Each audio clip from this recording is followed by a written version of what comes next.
Hari ini kita akan renungkan kitab Nehemia pasal 2. Teksnya ayat 11 sampai 20. Saya sudah bagi dua paragraf. Paragraf yang pertama ayat 11 sampai 16. Nehemia menyelidiki dengan seksama keadaan tembok Yerusalem. Paragraf yang kedua ayat 17 sampai 20. Nehemia berkata, "Mari kita bangun kembali tembok Yerusalem kepada para penguasa, imam, pemuka. Namun musuh-musuh ingin melintangi hal Tuhan."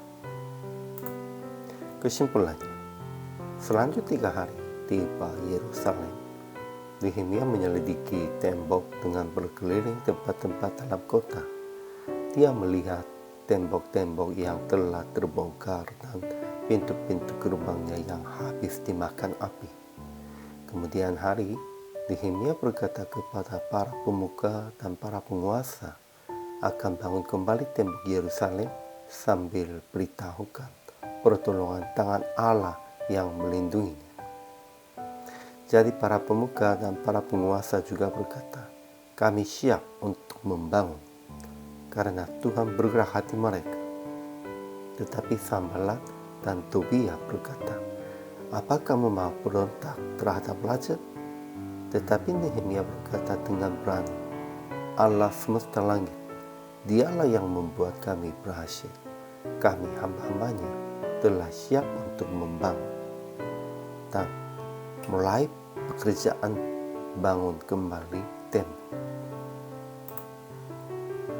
Ajaran tentang Allah. Pertama, Tuhan memberi bijaksana kepada Nehemia supaya berhasil hal yang membangun tembok Yerusalem. Kedua, Allah semesta langit, Dialah yang membuat orang Israel berhasil. Mereka hamba-hambanya telah siap untuk membangun di dalam tangan murahnya. Ajaran tentang manusianya. Pertama, Nehemia menyelidiki tembok dengan berkeliling tempat-tempat dan kota dan melihat keadaan tembok-tembok yang telah terbongkar dan pintu-pintu gerbangnya yang habis dimakan api pada selanjutnya 3 hari tiba Yerusalem. Kedua, Nehemia berkata kepada para pemuka, para imam dan penguasa akan bangun kembali tembok Yerusalem sambil beritahukan pertolongan tangan Allah yang melindunginya, sehingga mereka setujui akan membangun tembok. Ketiga, Sanballat dan Tobia melintangi hal ini dengan berkata, "Apa kamu mau berontak terhadap raja?" Namun Nehemia berkata dengan berani, "Allah semesta langit, Dialah yang membuat kami berhasil." Jadi aplikasinya, pertama, sebelum terbuka rencana Tuhan, harus menyelidiki dengan detail tentang keadaan dan keperluan.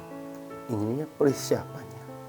Kita harus persiapannya dengan detail, dengan seksama. Kemudian kedua, berkata kepada sesama tentang pertolongan Tuhan yang telah mengalami, supaya mereka juga mengikuti pekerjaan Tuhan. Ya, pada waktu terbuka semua rencana Tuhan, kita harus juga berkata tentang pertolongan Tuhan yang telah mengalaminya. Begitu Tuhan menolong saya, begitu Tuhan membimbing saya, begitu Tuhan melindungi saya. Pentingnya apa ya? Harus kita mengalaminya tentang kekuatan Tuhan, pertolongan Tuhan, dan harus kita juga bersaksi tentang itu supaya orang-orang lain sesamanya mengikuti pekerjaan Tuhan dengan sendiri, dengan Anda, karena pekerjaan Tuhannya tidak bisa berhasil dengan sendiri. Ketiga, melakukan pekerjaan Tuhan dengan secepatnya supaya musuh-musuh tidak melintangi hal Tuhan. Ya, persiapannya juga sudah selesai. Kita harus secepatnya segera melakukannya, melaksanakannya supaya musuh-musuh tidak melintangi hal ini juga. Jadi PR praktik hari ini menyelidiki keadaan dan keperluan supaya segera melaksanakan kehendak Tuhan dan membujuk sesama dengan memberitakan rencana Tuhan untuk kerja bersama-sama. Jangan lupa, kita harus kerjasama dengan sesamanya untuk melaksanakan kehendak Tuhan. Hari ini juga, selama melayani, Tuhan Yesus memberkati.